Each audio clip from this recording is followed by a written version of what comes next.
pagi Ibu dan teman-teman semua. Pertama-tama saya mengucapkan terima kasih kepada Profesor Hasna sebagai dosen pengampu dalam mata kuliah Pendidikan Budaya Melayu. Baiklah, perkenalkan, nama saya Maria Binedian Setiani. Saya sebagai penyaji pertama akan menjelaskan tentang tarif dan jenis adat Melayu dan kepelbagian identitas masyarakat adat Melayu di Riau. Yang pertama adalah tarif dan jenis adat Melayu. Adat adalah kebiasaan yang sudah menjadi identitas komunitas suatu suku dalam menuruti aturan dari hasil kesepakatan bersama suatu komunitas untuk mengatur aktivitas keanggotanya dalam hubungan dengan pencipta, sesama manusia, dan lingkungan. Kedatangan Islam di alam Melayu membawa konsep adat yang lebih luas dan mendalam, mencakup keseluruhan hidup yang sering ditakrif sebagai kebudayaan, yakni berhubungan dengan undang-undang, sistem masyarakat, upacara, dan segala bentuk kebiasaan masyarakatnya. Selanjutnya adalah jenis-jenis adat. Secara umum, konsep adat dikenal menjadi 4, yaitu adat sebenarnya adat yang diadatin, yang teradatkan, dan adat istiadat. Yang pertama adalah adat sebenarnya adat adalah hukum asli dalam bentuk hukum alam, tetapi tidak dapat diubah oleh akal pikiran dan hawa nafsu manusia, dan tidak dapat diganggu-gugat. Adat sebenarnya adat bersumber dari hukum-hukum Allah dan Rasulnya dalam wujud syarak. Selanjutnya adalah adat yang diadatin. Adat yang diadatin adalah hukum, norma, atau adat sebuah pikiran leluhur manusia yang piawai yang kemudian berperan mengatur lalu lintas pergaulan kehidupan manusia. Adat yang diadatin termaktub dalam pepatah-pepatah penting, undang-undang adat, dan ketetapan lainnya yang disepakati bersama. Yang ketiga adalah adat teradatkan. Adat yang teradatkan merupakan aturan budi pekerti sehingga membuat penampilan manusia yang berbudi bahasa yang dipelihara dari zuriat ke zuriat lain. Yang keempat adalah adat istiadat. Adat istiadat adalah tradisi dengan betung atau pepatah yang menyebutkan bahwa adat yang disusun dan dipakai telah menjadi sendi di kehidupan sehari-hari yang perlu dilaksanakan dan diperlukan setiap saat. Selanjutnya adalah kepelbagian identitas masyarakat adat Melayu di Riau. Yang pertama adalah kekerabatan matrilineal dan patrilineal. Sebagai Melayu Riau, terutama masyarakat adat pada umumnya bermukim di Riau daratan yang merupakan sistem kekerabatan matrilineal, dan patrilineal bermukim di daerah bekas kerajaan yang sebagian besar di daerah pesisir. Pola residensi. Pola residensi atau pindah rumah setelah menikah dilakukan pada sistem kekerabatan baik patrilineal maupun matrilineal yang menempatkan bahwa laki-laki yang mengikuti istri dan tinggal di rumah orang tua istri. B. Sistem sapaan. Sistem sapaan adalah sistem yang mengikat unsur bahasa yang menandai perbedaan status dan peran partisipan dalam komunikasi yang merujuk pada tata komunikasi dengan sopan kepada orang lain. Sistem sapaan hampir sama di seluruh wilayah Riau, yang perbedaannya hanya pada pelafalannya saja.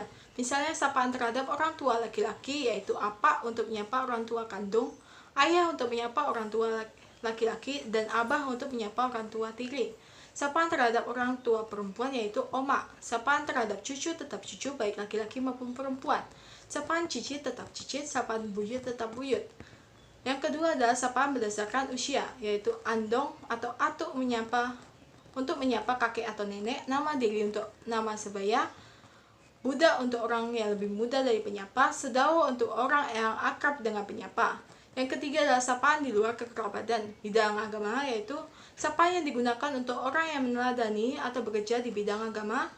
Bidang adat yaitu sapaan yang digunakan untuk orang yang memangku jabatan sebagai posisinya. Yang keempat adalah sapaan umum. Sapaan yang bergantung pada usia, pekerjaan, dan status sosial. Yang kelima adalah sapaan berdasarkan profesi seperti Pak atau Bu untuk seseorang yang bekerja atau mengajar di sekolah maupun perguruan tinggi.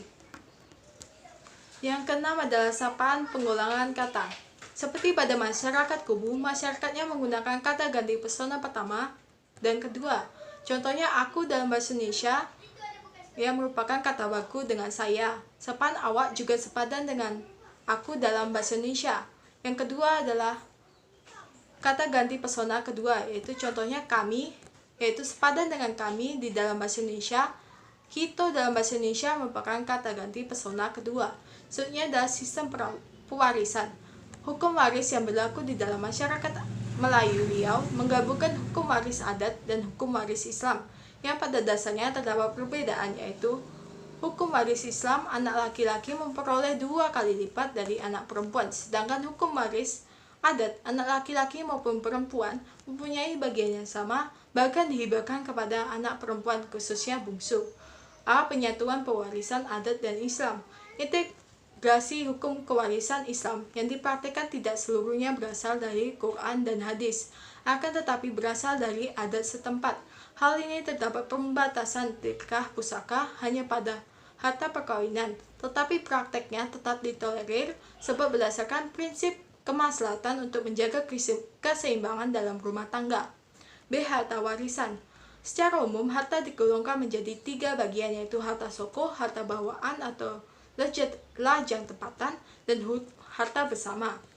Harta soko adalah harta yang diwariskan secara turun-temurun.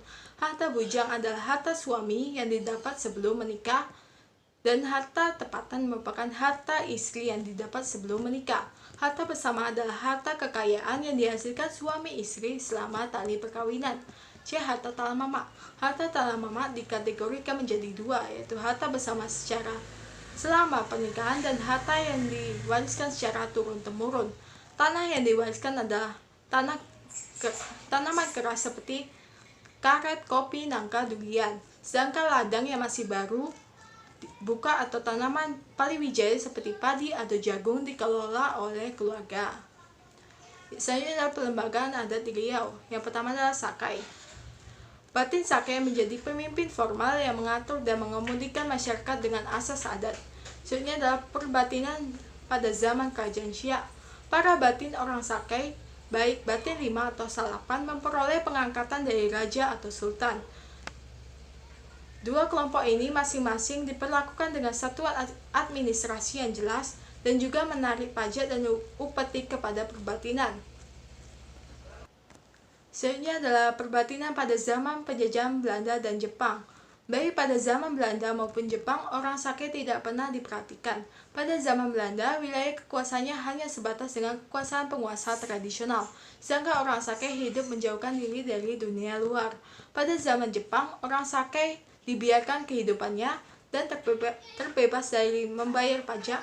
Yang tidak jarang, orang Sakai membantu para pekerja Romusa yang melarikan diri karena kelaparan. B. Talamama. Pada masa awal, masyarakat Talamama dipimpin oleh seorang patih yang dipandang sebagai keturunan Datuk Pertapi Nan Sebatang. Namun, zaman sekarang digantikan dengan kedudukan batin, yang akibatnya patih makin lama makin tersingkirkan. Selanjutnya adalah kekuasaan batin. Kekuasaan batin berfungsi sebagai pejabat menjalankan pemerintahan dan hakim yang memutuskan perkara. Perkara yang diadili hanyalah perkara ringan. Selanjutnya adalah kerajaan. Kerajaan Sri Indrapura. Sultan Abdul Jalil Rahmat Shah merupakan sultan yang merumuskan awal landasan sistem pemerintahan di Kesultanan Siak. Sistem ini mengatur bahwa sultan memiliki dewan kesultanan sebagai pembantu dan penasihat sultan. Sistem ini bertahan hingga pemerintahan Sultan Syarif Hashim Abdul Jalil Syarifuddin yang mengubah sistem pemerintahan menjadi monarki konstitusional. Sistem ini sempat diubah oleh Belanda.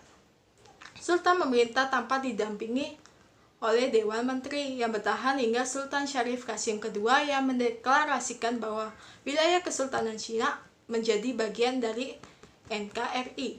Wilayah Kesultanan Siak. Wilayah Kesultanan Siak mengalami 3 fase perubahan sejak berdirinya hingga bergabung dengan NKRI. Luas wilayah Kesultanan Siak makin lama makin penyusutan dan akibat dari ditandatanganinya oleh Traktat Siak pada tahun 1858. Sekian dari presentasi saya. Mohon maaf bila terjadi kesalahan. Terima kasih.